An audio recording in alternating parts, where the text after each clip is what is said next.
Now, I thought some people might like to know more about the people in Star Trek stunt doubles.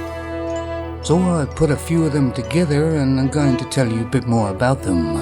And some people who are not interested, too bad, I'm doing it anyway.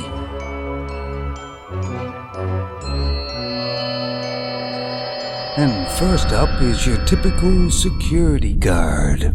Red shirt, sporting a utility belt with definitely a phaser on board. Now, all these guards are completely trained in Titsu and very fit. Not everybody passes to become a security guard.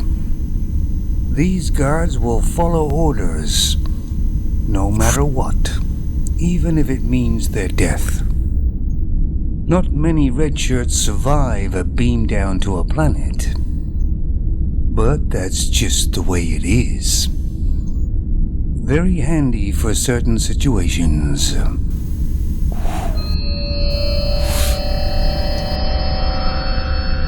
And here we have Mr. Goffrey, the helmsman of the ship. A gold shirt, but only just. Not the sharpest tool in the box, but his heart's in the right place, even if everything else isn't. He looks like he cuts his own hair with something or other. Not generally taken down to the planets for an away team. He can sometimes be very intelligent, but unfortunately they are very rare occasions. But generally he does his job well. Generally.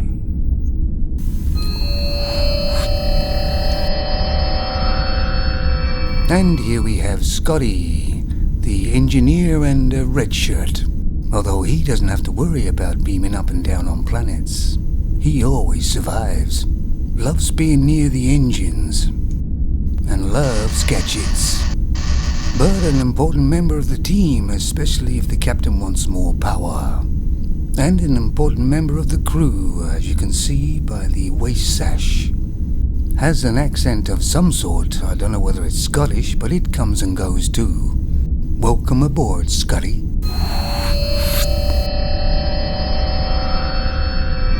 And here's the doctor. And he wears a waist sash because he's an important person on the ship. Wears glasses, but I don't think he needs them. It just makes him think he looks more intelligent. It's not working, Doctor. Likes to get his scanner out every now and then, which also doubles up as a flashlight. Not the happiest of persons on the ship. I always thought it was a bit odd, only one doctor on a ship this size, but never mind. But still a necessary part of the team.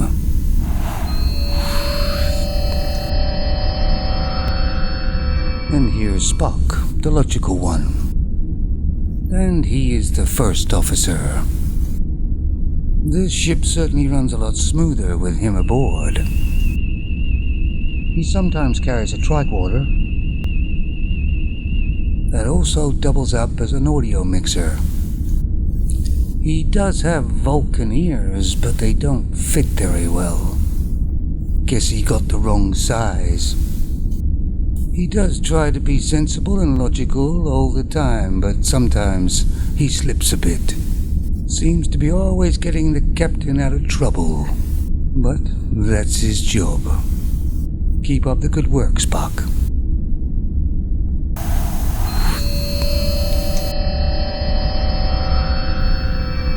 Oh, it's Nomad. He was in the episode in the Tosh called The Changeling. In fact, I made a spoof of The Changeling myself on this site if you want to look for it. But in the episode, old Nomad had to blow himself up. But of course he didn't blow himself up really. That was just for the episode. Apparently he stayed on the ship and helped out and was very useful. And not surprisingly, he has a beam that can scan people's brains. Of course, they're a little bit blank when he's finished. And he has an antenna which he can scan anything he wants. And he has a very good protective force field.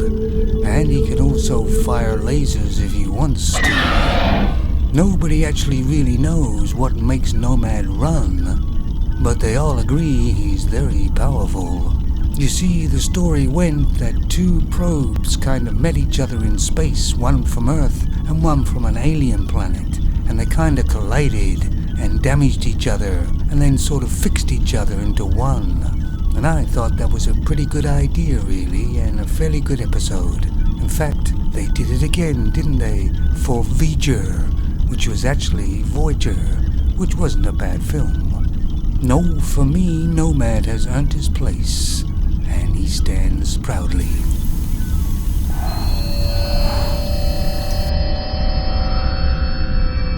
This is Tomok, the nemesis of the captain. They had a battle a long time ago. The captain won, but didn't kill Tomok, so he lost his honor to his people and was humiliated, and they shunned him. He's always trying to humiliate the captain, and to try and get even, armed with a Nerf gun that is really not very dangerous, but it has been adapted to fire lasers. If there's trouble, Tomok will be there. No relation to the Klingons, although Tomok would like to think so. But they are an aggressive species.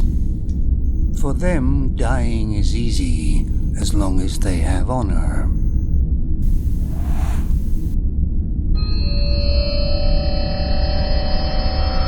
Then here's the captain, the main man. He's a pretty good captain, fairly easygoing. And he has a lot in common with the crew. And he has a few gadgets. A communicator enables him to communicate with the ship. Beam me up, Scotty.